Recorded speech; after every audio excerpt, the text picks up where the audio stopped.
What's going on, everybody? Mortem here, this time bringing you a review of Star Wars Knights of the Old Republic. Before we jump into this, I want to mention a couple of things. There will be some spoilers here and there. I'm not going to touch on the main story or anything like too much spoiler-wise. However, just keep in mind this game came out in 2003. I'm going to talk about some spoilers just because it's easier on me to do so, and frankly, I don't think anybody's too surprised about what happens in this game at this point. I do want to mention one other thing. This is the first time I'd ever played this game. Now, normally what I do for reviews is I'll go through a 100% a game, and then I'll review it because A, it kind of lends some more credibility to what I do. There's a link to my Steam profile on my YouTube channel if you want to go check that out. However, KOTOR doesn't have achievements, so I just played through the game as much as possible, and here we are.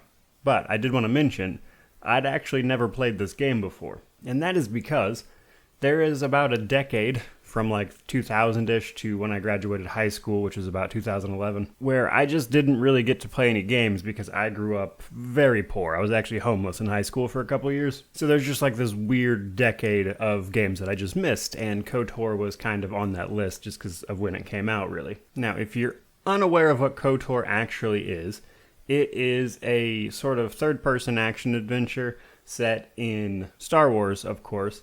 However, it uses a modified version of D&D's 3rd edition, maybe 3.5, I'm honestly not super sure about that part, but it uses a modified version of the D&D rule set from that time. Now that's important to know because even though we're in 3D, what we're actually physically doing on screen doesn't have that much to do with how combat plays out, because all of combat is really handled by dice rolls and stuff behind the scenes, which is someone who plays a lot of CRPGs, and namely a ton of Pathfinder, which was originally based off of D&D's 3.5 edition. I was actually very prepared for this combat system, more so than I expected to be, actually.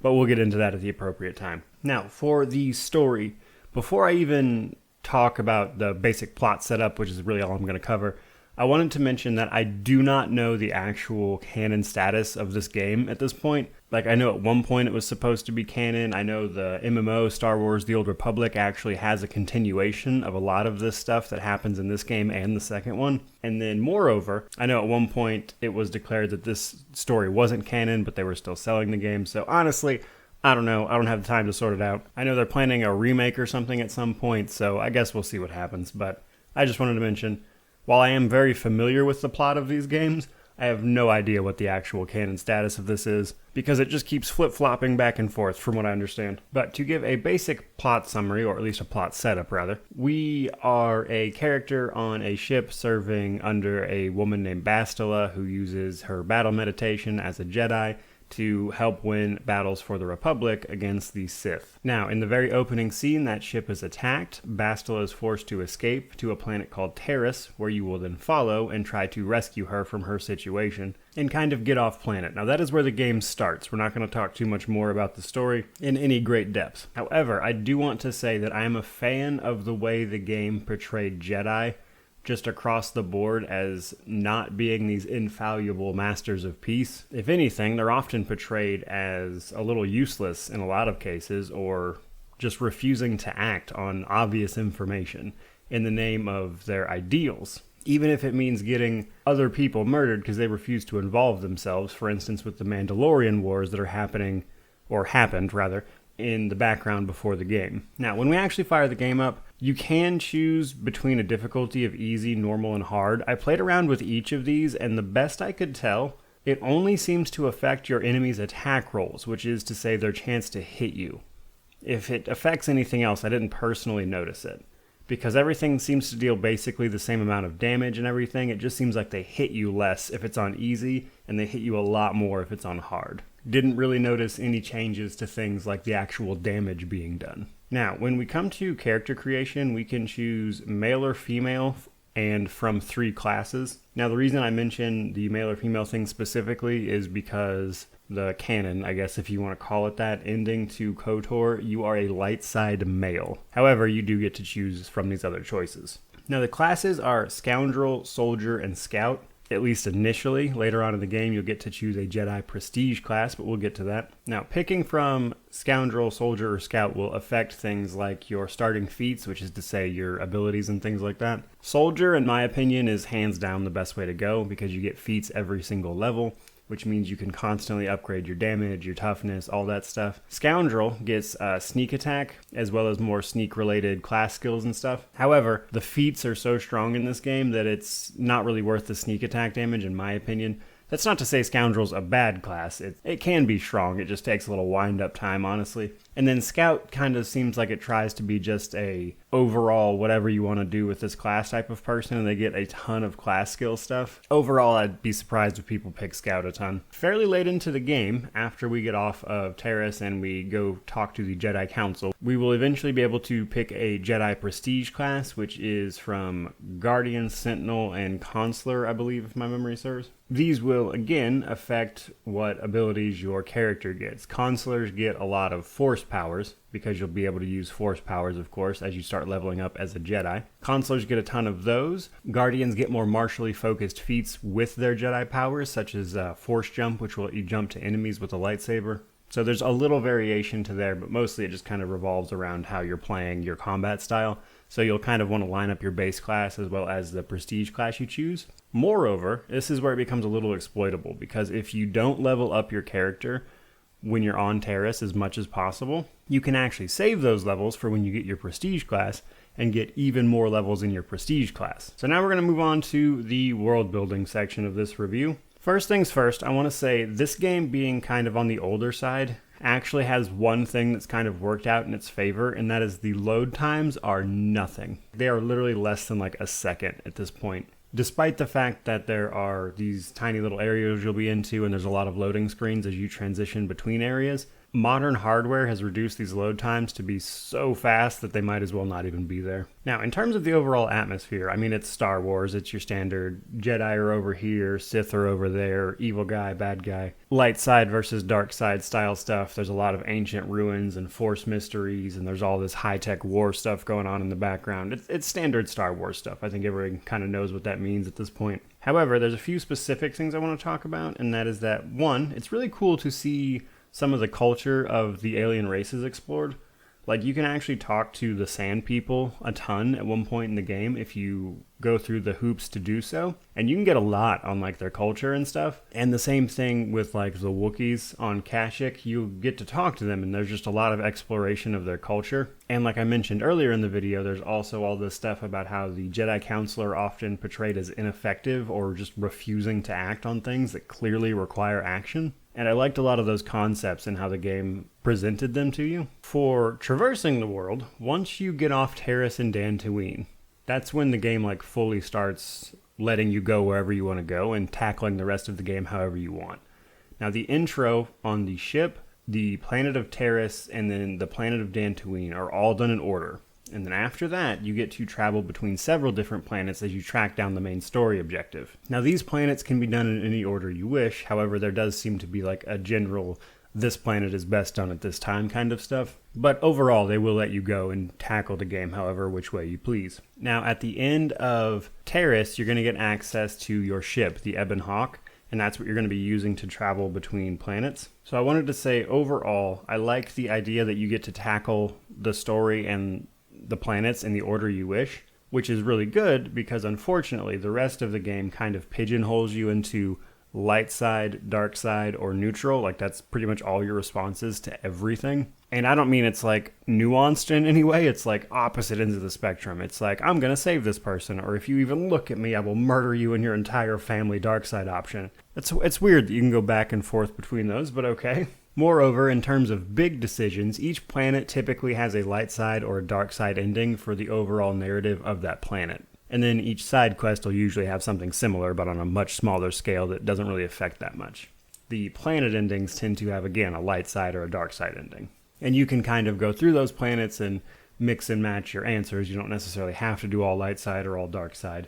You can go back and forth. Most of your companions will either chide you or praise you, depending on what you choose to do, obviously, as you would expect. However, none of them really leave until much later in the game, potentially, but we'll talk about that here in a little bit. When we get to the actual companion section, I just wanted to mention that you can be the worst person ever, and the Jedi people that are following you are just be like, all right, probably shouldn't do that, but okay. I don't know, it's just kind of weird, I guess, But let's talk combat now. So as we are exploring the world, we are of course going to be running into all sorts of things to fight. Me personally, I liked it a lot.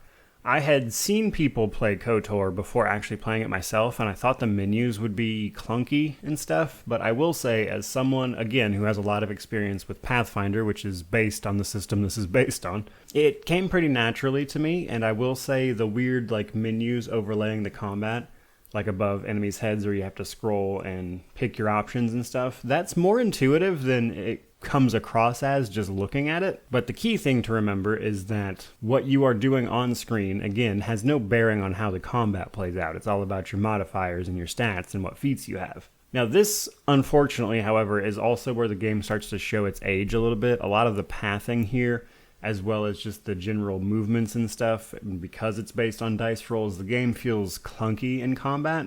It's still very much so serviceable, but this is probably where the game shows its age the most. So let's talk about companions before we hit on things I didn't like and then wrap it up. So for companions, I do want to mention that romance is a thing in this game, and I completely missed it on my first go through. So I actually looked this up because I saw some dialogue that kind of hinted at a romance thing, and I personally don't really track down romances in games at all.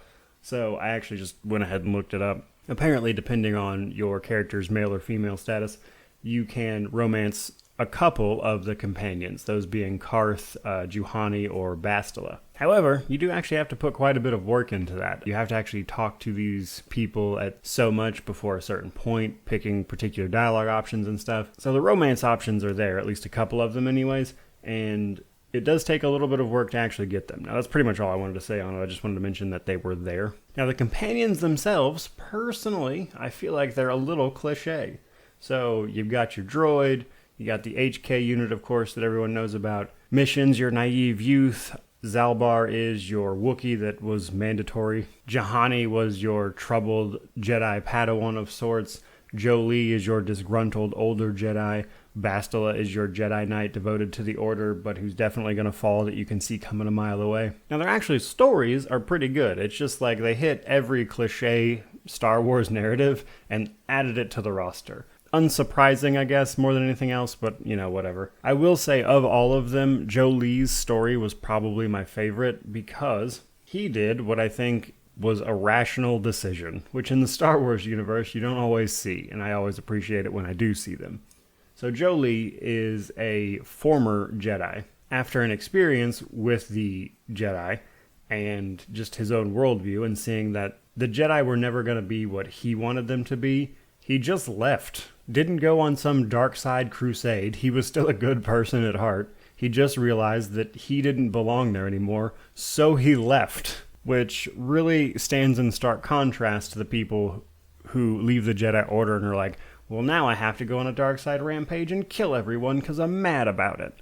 So I really appreciated Jolee for the fact that he's just a grounded character in a universe that inherently lends itself to the dramatic. All the other companions are pretty good too. I liked Mission and Zalbar. Mission is a teenager we find on Terrace with her Wookiee friend Zalbar. They help us throughout much of the story. They each have a little storyline that's kind of nice. Mission actually gets a lot of character growth, and then depending on how we handle Kashyyyk, our relationship with Zalbar can vary wildly. HK is okay. You pick him up on Tatooine. He is typically your comic relief. T3 is your service droid that is in every Star Wars ever. Karth, which is your first companion, really. He's okay. He's kind of tied to the main plot more than anything else. I personally found him a little annoying, if I'm being honest. Same thing with Bastila. She is obviously tied to the main plot. They tried to make her like this mentor, but she just spends most of her time scolding whatever you do, and I found her annoying. And then, as I mentioned, she has a fall to the dark side that you see coming a mile away. And then it happens, and it was just like, of course, the person who's been spending the whole game chiding me on what I should be doing obviously falls to the dark side, right? I don't know, it struck me as annoying. I didn't like that personally. Now, last thing I want to touch on about the companions is that they will follow you through most of the game regardless of what you do. There's a couple of them that, depending on what you decide, might cause some problems. For instance, you can actually just kill Juhani when you first meet her instead of recruiting her. So there's a little bit there. However, most of them will follow you regardless of what you choose to do until you get towards the end of the game, where you basically have to choose light side or dark side for your ending. If you choose dark side, you're going to wind up killing most of your companions. Not all of them, but probably a little over half. Because no matter what you do, they will just refuse to be with your dark side guy.